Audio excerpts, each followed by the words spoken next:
How are we showing courage in our world today? This is a study of the book of Ruth, but it's a question as we face a world that's kind of gone mad. It's a bit crazy right now. So let's use Ruth as a guide to understand what true courage is, because Ruth is not how you would normally look at courage. She's not the typical person you'd look at throughout the Bible for courage. But I think there's a much deeper story here. When we go to the Bible for courage, or actually any answer, we're kind of looking for that step 1, step 2, step 3. How do I solve this? We always want those easy answers, but the Bible is so much more complex because it's showing a much bigger story. So in the book of Ruth, we see this in like the max amount of God showing us something so much deeper. And as we take steps of courage, He is showing us through this book that He is 3, 4, 5 steps ahead of us. So let's take a deep dive into that. But before we do that, let me ask you a really big question. What was God's greatest achievement in this world? A lot of people would say creation. You look at creation and it is incredible. All over this planet we see just amazing things that God created out of just speaking it into His existence. I don't even know, how does He do that? We see Genesis talk about it with such grandeur. We talk about it in the books of Job for a couple chapters and Isaiah for a couple chapters. There's a couple Psalms about it, of how amazing creation is. I think we'd all agree that that's awesome. But there's something else that's far greater. It's on every page of the Bible. It's in most of the stories of the Bible. And instead of breathing it into existence, it cost God His Son. And that's redemption. Redemption is the gift of eternal life through His Son, Jesus Christ, as we accept Him as Lord and Savior. That's God's greatest achievement to us. And when we look at that, and we understand that the book of Ruth is pushing us towards that, it changes everything. Now, there's a couple things you have to know about the story of Ruth before you really, or actually more about the Jewish customs of that day, before you can really understand this book. The first is redeeming the land, which is the concept that as a Jew, you never really lose your land. If you're in debt or you need money, just a lot of different reasons why it could happen, you could lease your land. They didn't call it a lease, but that's pretty much what it was. You could lease your land to someone else. In the year of Jubilee, you would get it back. There was always this redeeming of the land. Even if you passed away. If you passed away, a next of kin can redeem the land for your wife or your son or your daughter, however that would work. But in the story of Ruth, that comes into play. Elimelech is, in the first chapter, married to Naomi. They leave the land and they release the land when they go into Moab, and they have their 2 sons with them. Their 2 sons marry Moabitess women. They die. Elimelech dies. Naomi is now left with 2 daughter-in-laws. She's like, you guys just stay here, because no one in all the Jews in Israel and all the Israelites, they're not going to marry you, because in the Torah, they're not allowed to marry outside any culture outside their own. So when Naomi goes back, her first thought is of redeeming the land to herself, and she's looking for a next of kin to do it. Okay, that's one key concept that we'll come back to. The other is Levirate marriage. So this is super important in the story as well. And here's what this was.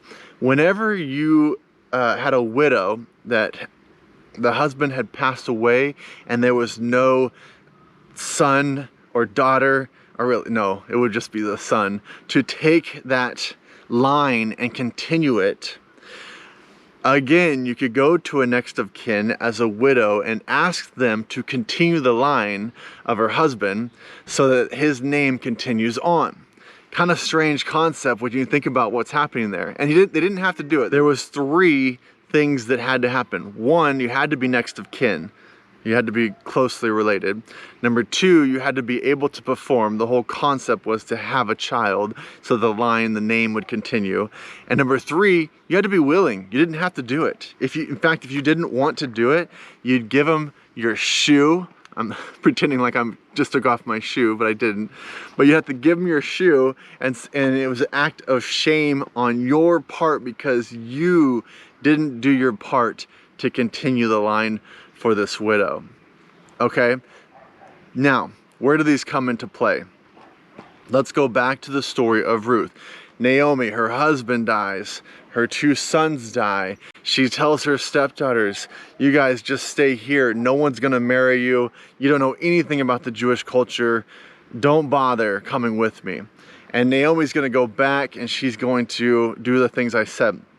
Ruth says the famous line that we all should memorize if we're studying the book of Ruth. And that is Ruth chapter 1 verses 16 and 17. It says this, do not press me to leave you. This is Ruth talking to Naomi. Or turn back from following you. Where you go, I will go. Where you lodge, I will lodge. Your people shall be my people, and your God, my God. Where you die, I will die.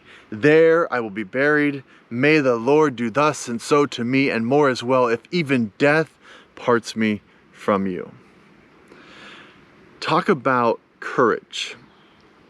This is someone saying, I don't know anything about that culture. I don't know anything about those people. I don't know much about your God. But because of what I've seen in you, I am going with you. I am accepting your God. I'm going all in with you and this God.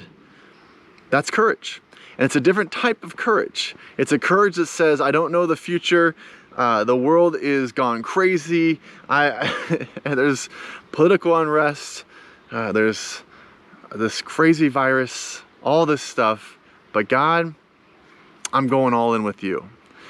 I don't know what that means. I don't know what the future holds. I barely know. I only know a little bit about you, but I'm going all in and trusting you with full courage. That's how these two stories, ours and Ruth, come together.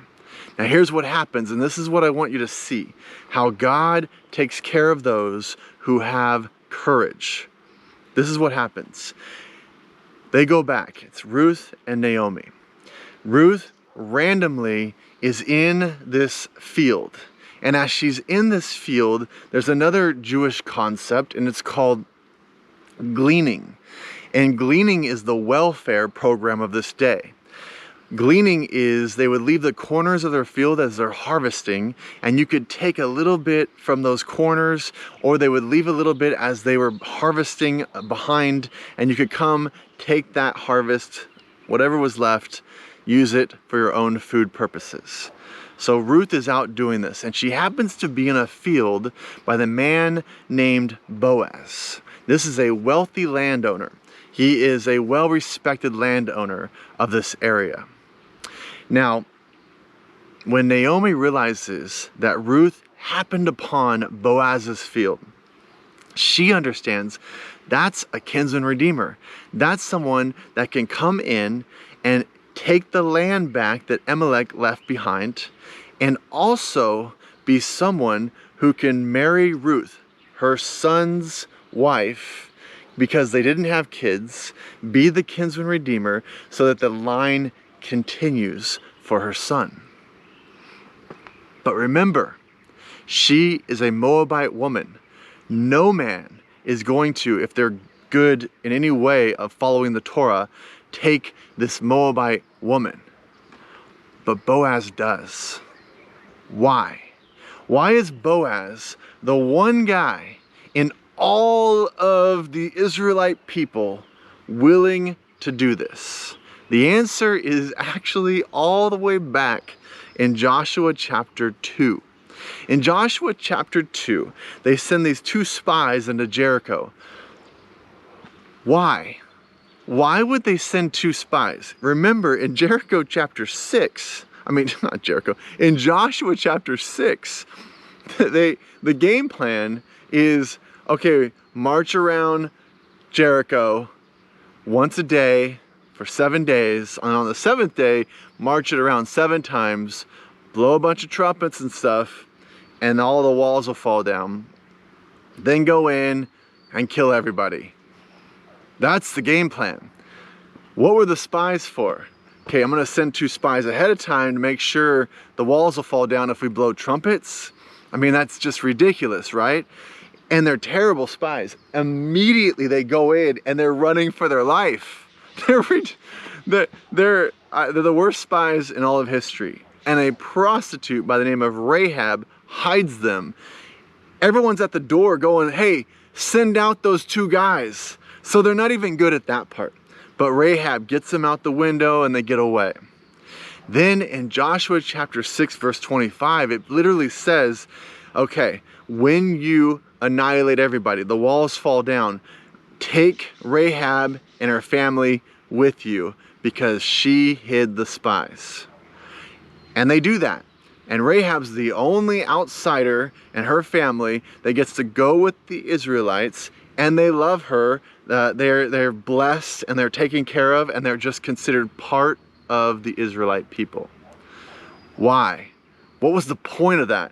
It's so random. It's just this random series of, why are you sending spies? Why did you bring a prostitute along with God's chosen people? Why? Do you want to know, or take a guess, who is the son of Rahab? You know it.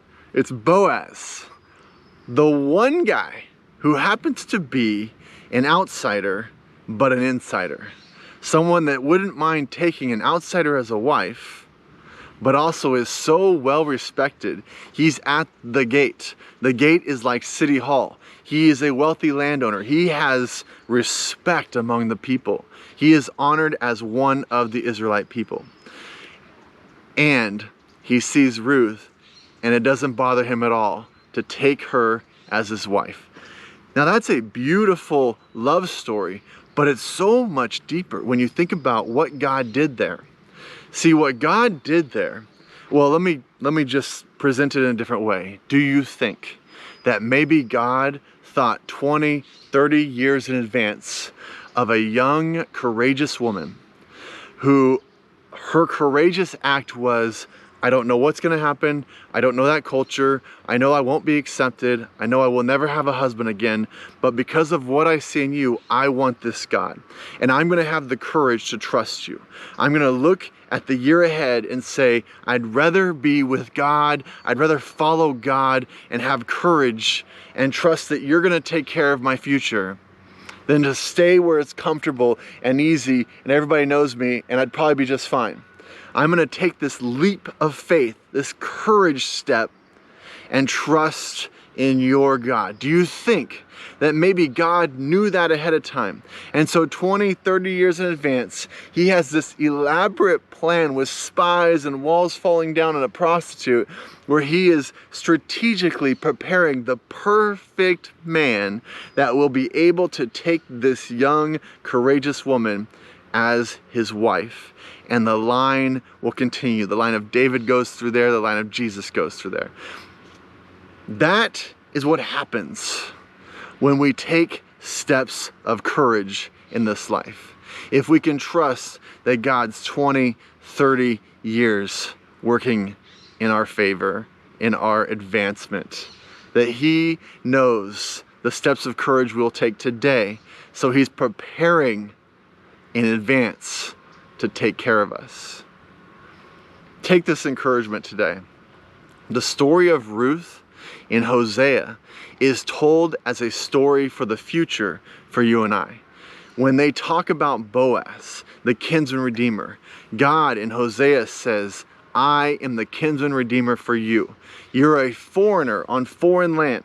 You are borrowing the land. I am coming back to redeem my land. But when I come back and I redeem that land, I am also sending my kinsman redeemer, Jesus Christ, died on the cross, so that you, as a foreigner coming into this foreign area, will have someone that has been prepared for you to then be as you are the bride.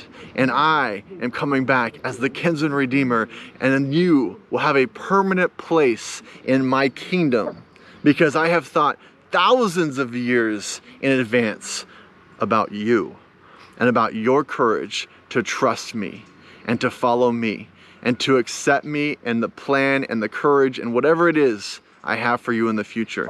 This entire story of Ruth is a story for you and I to know that as we take courage in God, as we follow him, as we accept him and we trust him, even if the world is crazy, that he is thinking thousands of years in advance so that we will spend eternity with him.